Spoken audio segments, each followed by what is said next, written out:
Olá, sejam todos bem-vindos à página da Casa do Caminho. Meu nome é Tayana. Vou dar continuidade ao estudo do Evangelho.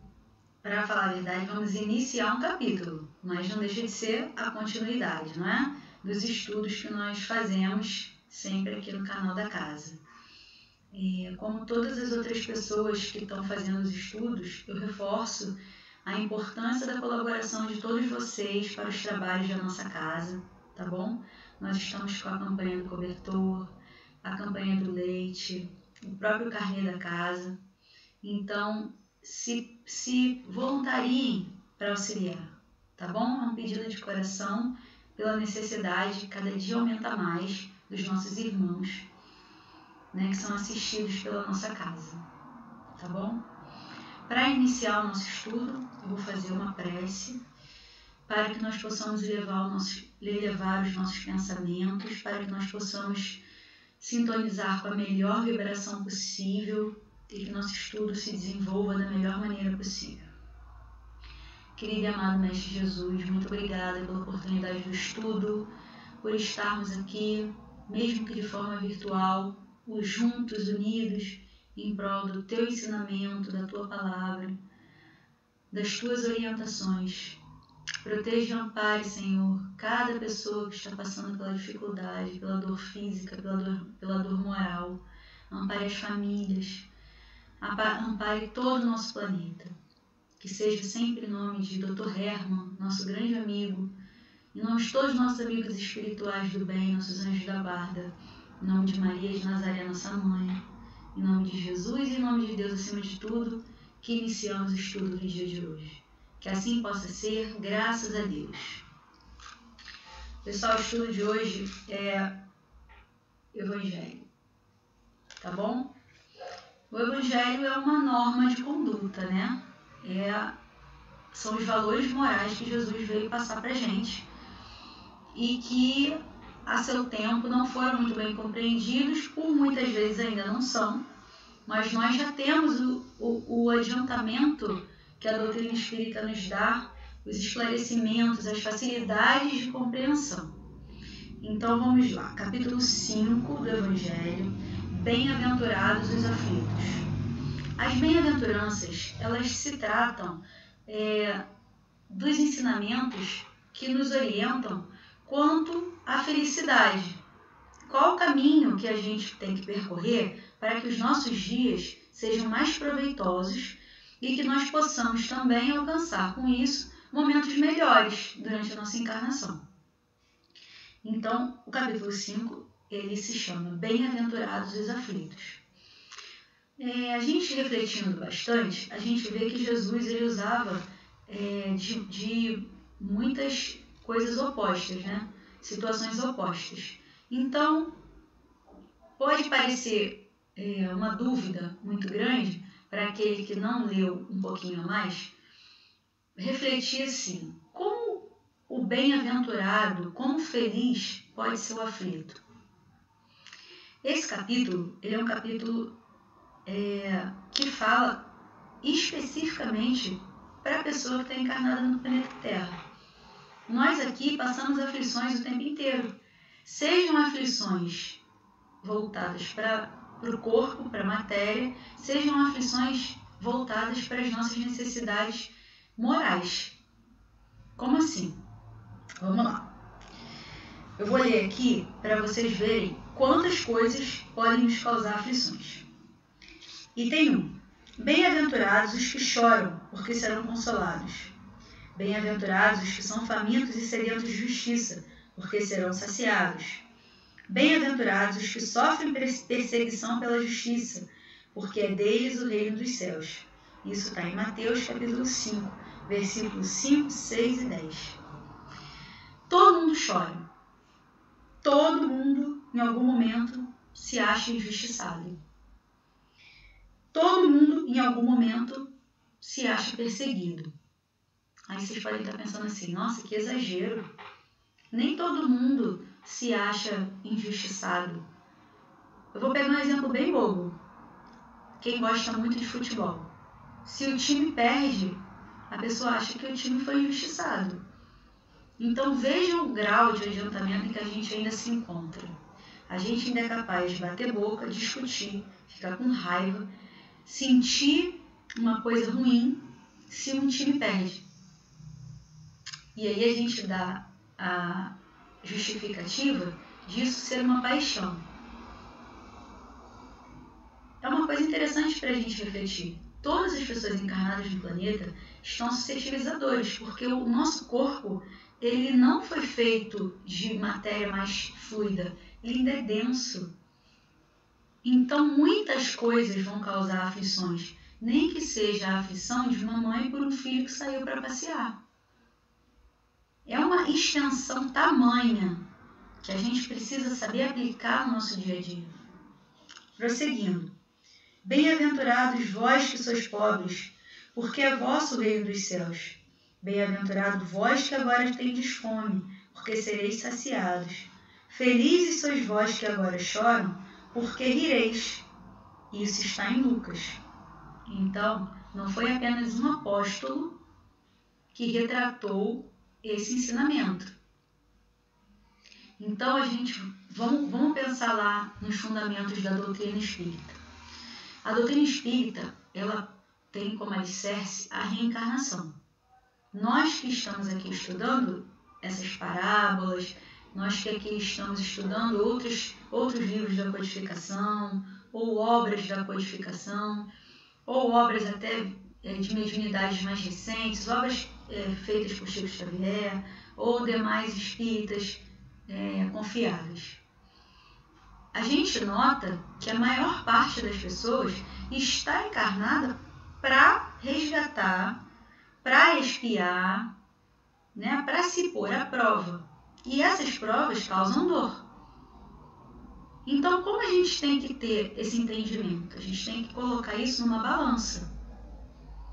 O que a gente já sabe, o que a gente já assimilou, o que a gente já tem no nosso íntimo como entendimento, né, como base para as nossas condutas e o que nos acontece.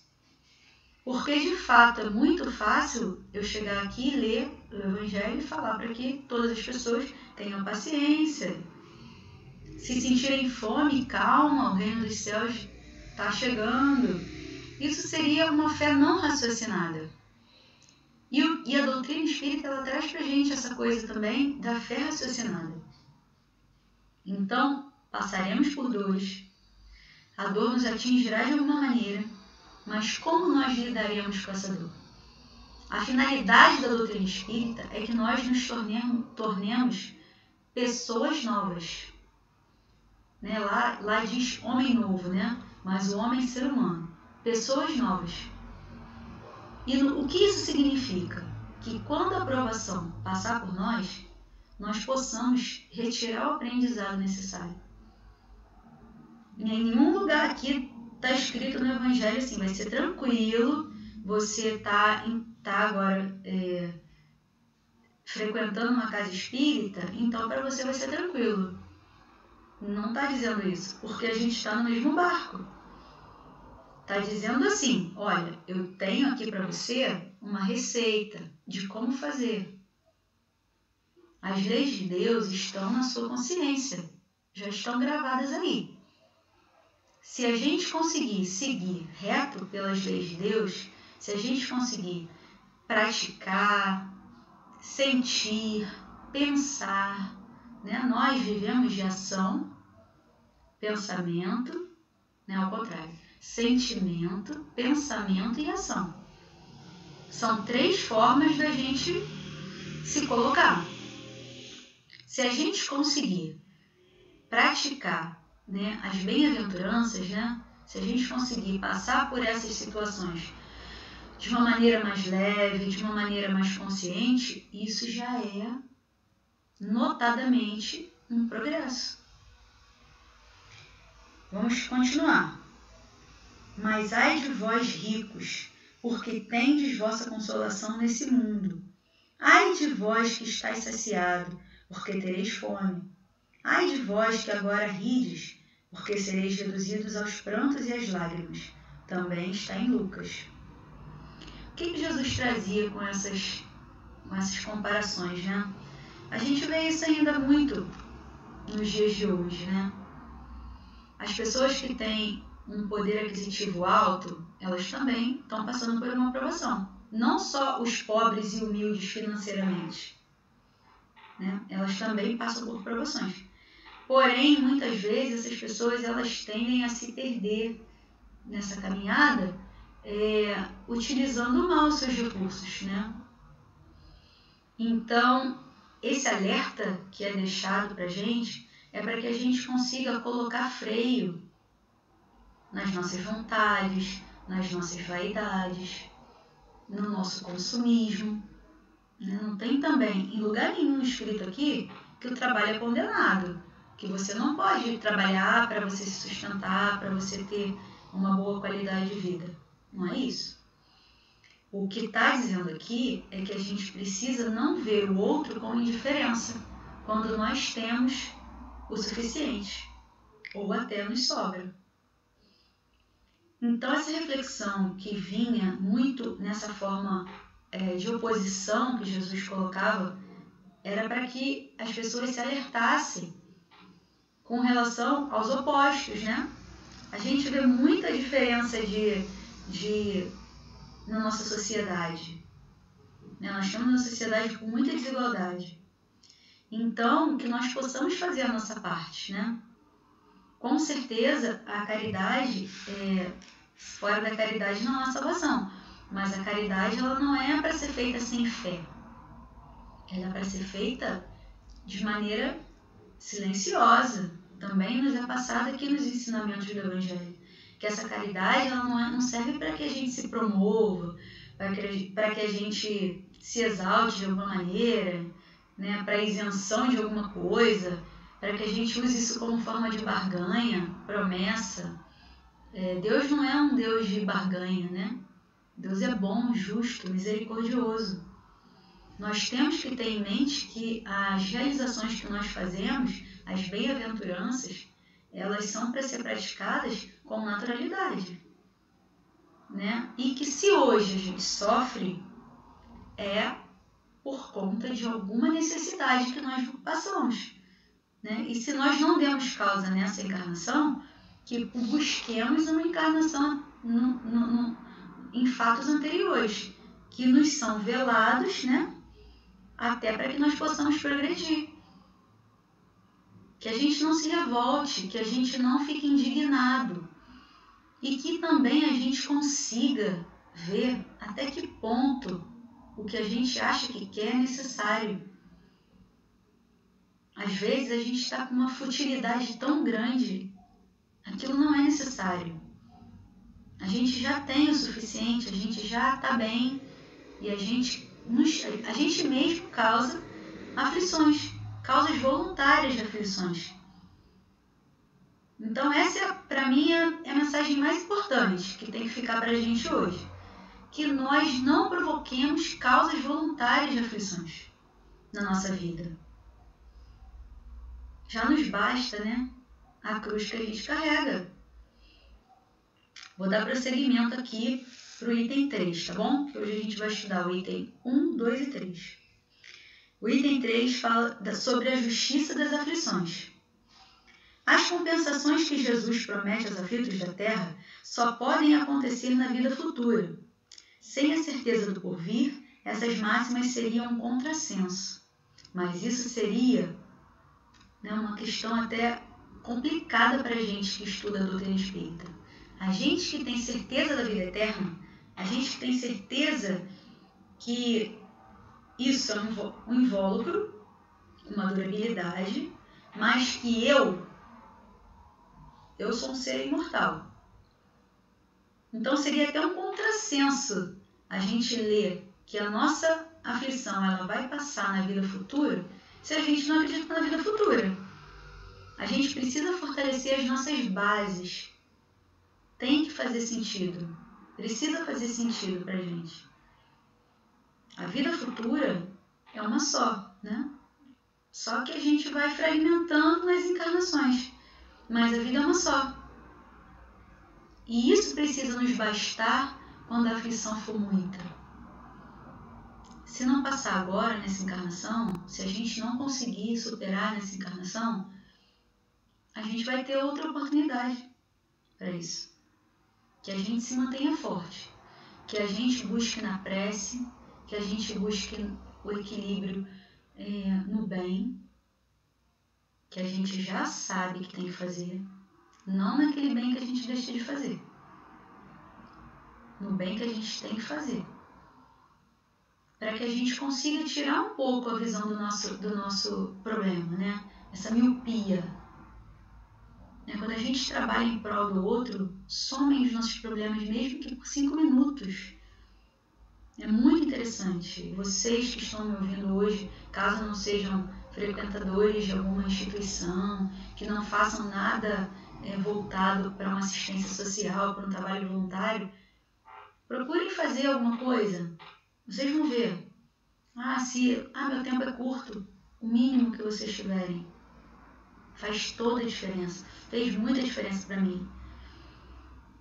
Tá fazendo muita diferença não poder estar lá na nossa casa sempre, todo sábado. Mas é o que nos fortalece. Vou continuar a leitura, tá? Mesmo com essa certeza, dificilmente se compreende a utilidade de sofrer para ser feliz. E realmente, uma pessoa que está no leito hospitalar, se você for lá e já me aconteceu, e perguntar para a pessoa se está tudo bem, ela vai dizer que não. Já me aconteceu na minha vida profissional. Eu chegar, dar boa noite e perguntar como estava a pessoa. Se o senhor está bem? E o velhinho me respondeu, o senhorzinho me respondeu, minha filha, se eu estivesse bem, eu não estava aqui. Então a gente encara o planeta Terra como um planeta de escola, um planeta escola e um planeta hospital. Isso é uma máxima mesmo. É uma coisa muito interessante para refletir. Como é que eu vou dizer para alguém que sofrer é bom? Eu reflito muito isso aqui em casa, com os meus, Tenho criança em casa, adolescente em casa, então eu procuro sempre mostrar a ele, quando a gente está passando por algum lugar, como a gente é feliz, como a gente vive bem.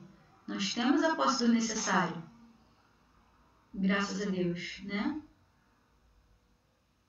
Então, muitas pessoas estão passando por situações muito mais complicadas, passando por doenças de saúde,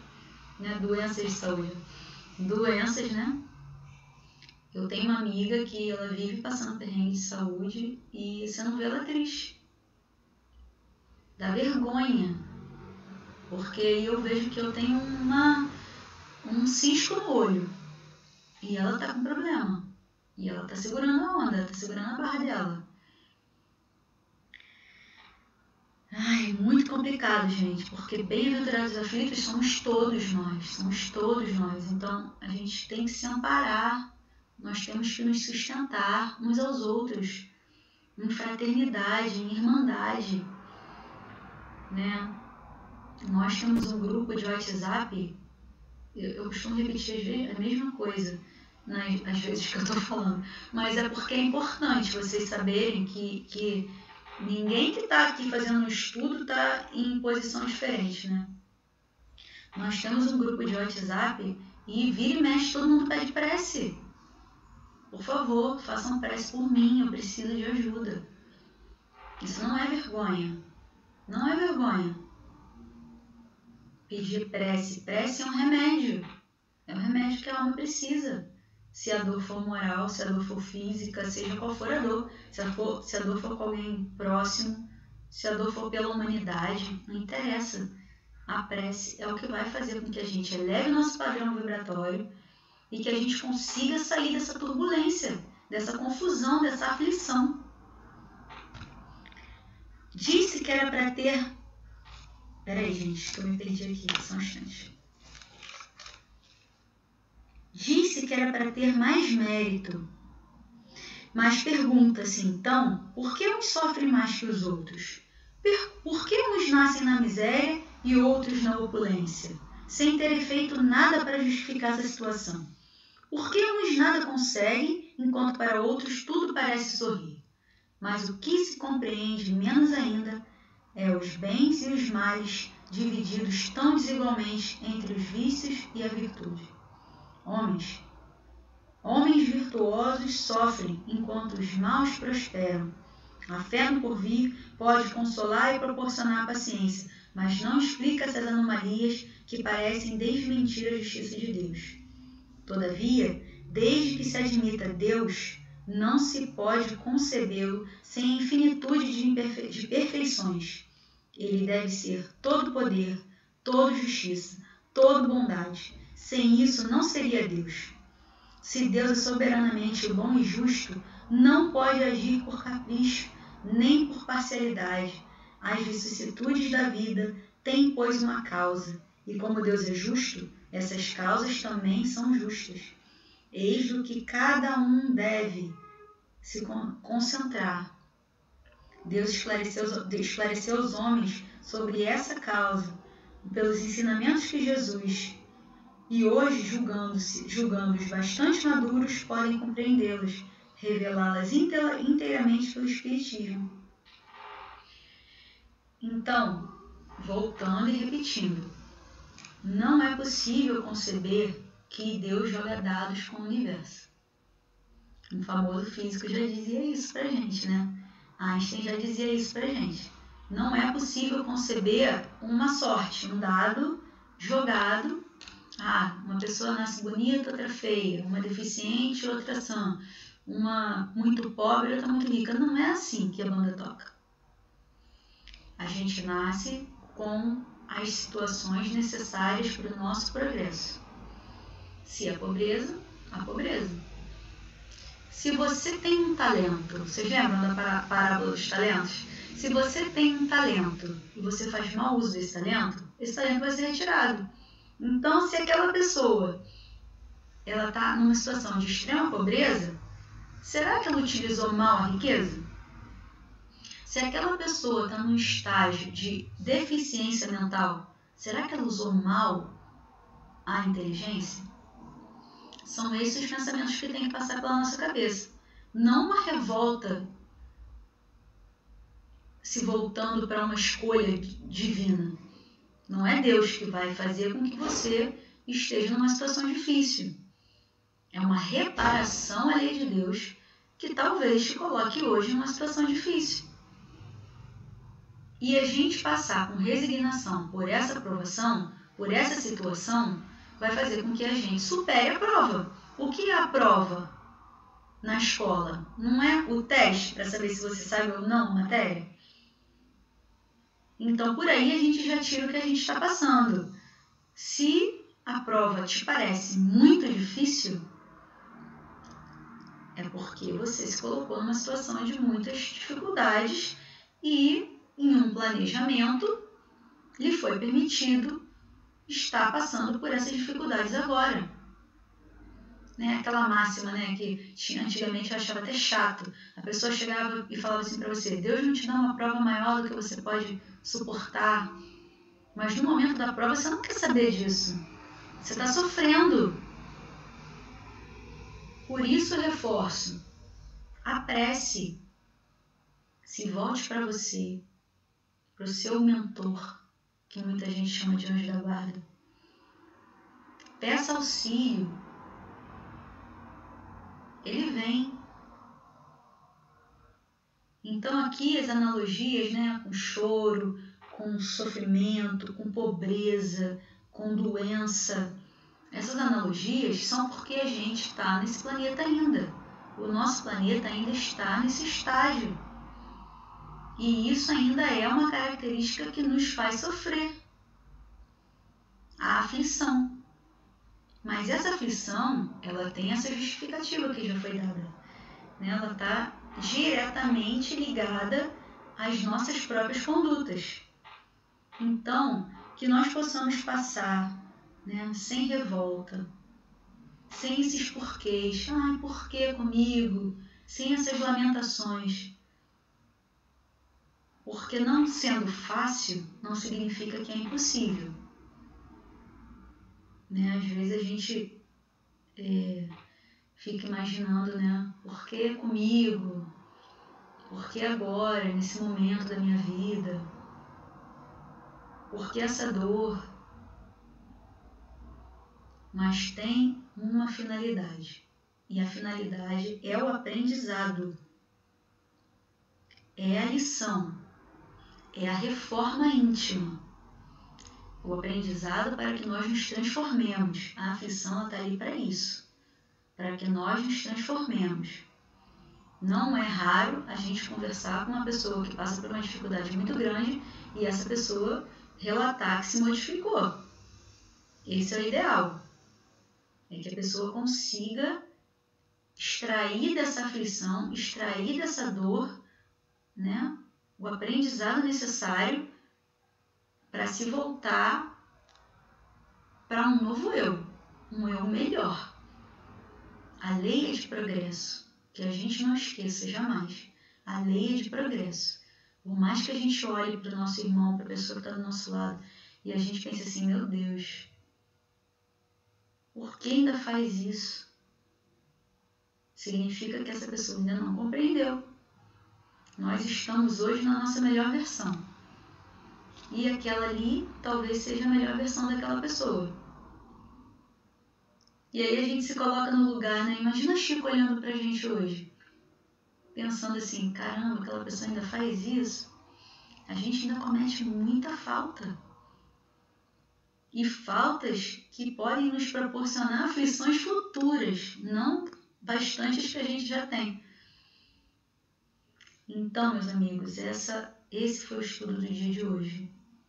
Que nós possamos refletir bastante sobre as nossas aflições. Que a gente tente deixar a revolta de lado, né? Essa menos-valia de lado. Que a gente consiga buscar força, amparo nas palavras que nos são passadas pelo Evangelho e mais ainda sobre as explicações que a doutrina espírita nos dá. Essas palavras não estão soltas, elas estão dando sentido às nossas dores.